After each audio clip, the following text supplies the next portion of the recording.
Hello guys, स्वागत है आपका मेरे और आपके YouTube channel study with Sushma में। आज मेरा ये लेसन प्लान नंबर 12 है। ये क्लास 7 का टॉपिक है पौधों में परिवहन। जनरल ऑब्जेक्टिव, छात्रों में विज्ञान विषय के प्रति रुचि उत्पन्न करना।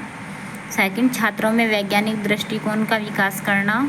थर्ड, छात्रों में चिंतन शक्ति का विकास करना। फोर्थ, छात्रों में तर्क शक्ति का विकास करना।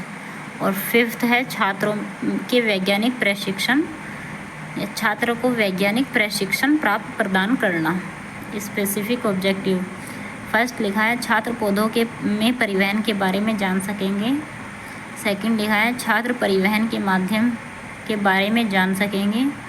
थर्ड, बच्चे परिवहन की प्रक्रिया की व्याख्या कर सकेंगे। फोर्थ, छात्र पौधों में परिवहन से संबंधित ज्ञान का प्रयोग कर सकेंगे। प्रीवियस नॉलेज में लिखा है छात्र पेड़ पौधों के बारे में सामान्य जानकारी रखते हैं। टीचिंग एड्स पौधों में परिवहन को प्रदर्शित करता है। चार्ट,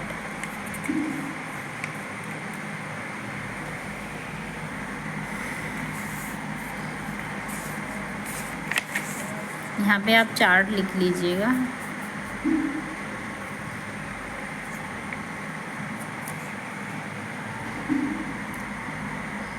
पूर्व ज्ञान से संबंधित प्रश्न, छात्र पूर्व ज्ञान का प्रत्यास्मरण कर सकेंगे तथा पौधों में परिवहन से संबंधित तथ्यों एवं प्रत्ययों का प्रत्याभिज्ञान कर सकेंगे। शिक्षक क्रियाएं में लिखेंगे प्रश्न, किस प्रक्रिया द्वारा हरे पौधे सूर्य की उपस्थिति में अपना भोजन बनाते हैं। छात्र क्रियाएं में लिखेंगे प्रकाश संश्लेषण। प्रश्नोत्तर विधि चल रही है तो वो भी डाल देंगे तकनीकी एवं साधन में। प्रकाश संश्लेषण की प्रक्रिया पेड़ के किस भाग में होती है तो बच्चे बताएंगे पत्तियों में। फिर नेक्स्ट क्वेश्चन करा है मैंने पत्तियों में बने भोजन का परिवहन पूरे पेड़ में किस तरह होता है तो समस्यात्मक प्रश्न हो जाएगा और यहीं से हमारा उद्देश्य कथन निकल आएगा। छात्रों, आज हम पौधों में परिवहन की प्रक्रिया के बारे में अध्ययन करेंगे। पौधों में परिवहन की व्याख्या। विकासात्मक प्रश्न पूछेंगे, कुछ हरे पौधों के नाम बताइए तो बच्चे बताएंगे गुलाब के पौधे, तुलसी का पौधा आदि, जो भी बच्चे बताए।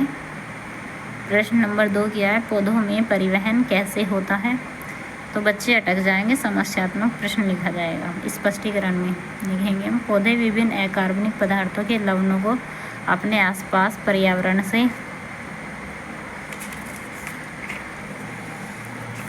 से हवा, जल और मृदा से लेते हैं। इन पोषक पदार्थों की गति पर्यावरण से पौधे में तथा पौधे की एक कोशिका से दूसरी कोशिका तक आवश्यक रूप से पौधों के आर पार होता है। इस प्रक्रिया को परिवहन कहते हैं। छात्र ध्यानपूर्वक सुनते हैं। व्याख्यान विधि चल रही है और उद्देश्य उनका विशिष्टीकरण में लिखेंगे छात्र पौधों में परिवहन के बारे में जान सकेंगे।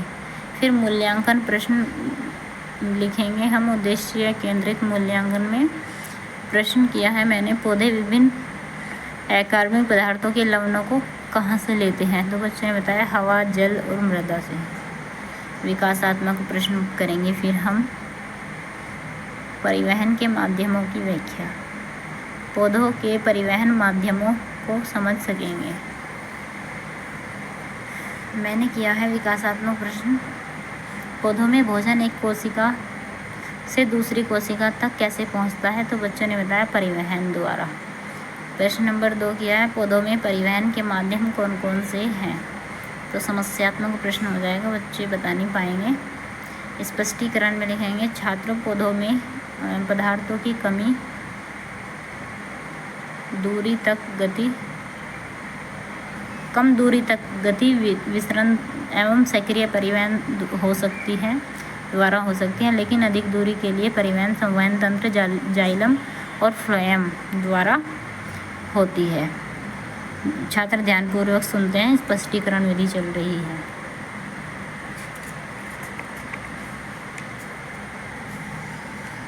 पौधों में जाइलम द्वारा परिवहन एक दिशात्मक होता है, अर्थात जड़ से तने की ओर होता है, जबकि कार्बनिक पदार्थों का परिवहन फ्लोएम द्वारा होता है और बहुत दिशात्मक होता है। जाइलम जड़ों द्वारा अवशोषित जल तथा खनिज लवणों को घोल के रूप में तने से हुए पत्तियों तक पहुंचाते हैं पत्तियों में निर्मित भोजन फ्लोएम घोल के रूप में पौधे के समस्त भागों में पहुंचता है। छात्र ध्यानपूर्वक सुनते हैं। व्याख्यान एवं प्रदर्शन विधि चल रही है और ये ऐसे मिनिएचर लगाइए जिनमें से मैंने लगाया है। जाइलम का एक दिशात्मक होता है जबकि फ्लोएम का बहुदिशात्मक। फ्लोएम अब मूल्यांकन प्रश्न करने होंगे। जैसे मैंने किया है, पत्तियों से भोजन का संवहन विभिन्न अंगों तक किसके द्वारा होता है? बच्चों ने बताया फ्लोएम द्वारा। विसरण की व्याख्या। छात्र विसरण की प्रक्रिया के बारे में समझ सकेंगे। विकासात्मक प्रश्न करने होंगे। इससे पहले हमें पौधों में पोषक पदार्थों कम दूरी तक किसके द्वारा संवहन होता है? जो बच्चों ने बताया विसरण द्वारा होता है। फिर सेकंड क्वेश्चन किया है, विसरण के बारे में बताइए। समस्यात्मक प्रश्न हो जाएगा, बच्चे बता नहीं पाएंगे, तो यही हमें स्पष्ट करना होगा। छात्रों, विसरण गैस, द्रव या ठोसों के अणुओं या आयन के अपने अधिक सांद्रता क्षेत्र से कम सांद्रता क्षेत्र की ओर सामान्य वितरण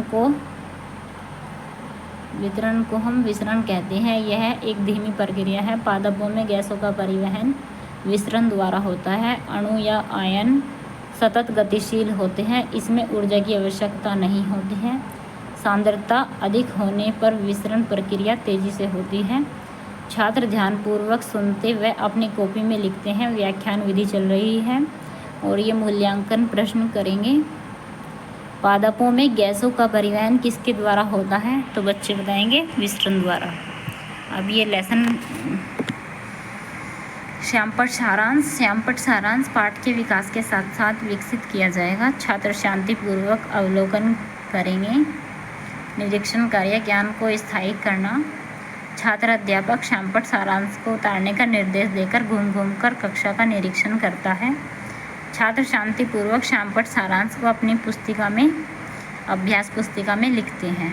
गृह कार्य, ज्ञान को स्थायित्व प्रदान करना। प्रश्न मैंने लिखा है, पौधों में परिवहन के माध्यम की व्याख्या कीजिए। और सेकंड प्रश्न किया, विसरण की पूरी प्रक्रिया विस्तार से बताइए। और ये ऐसे मिनिएचर लगाइए श्यामपट्ट सारांश का। आई होप आपको ये लेसन प्लान समझ में आ गया होगा। Thanks for watching. Subscribe my channel.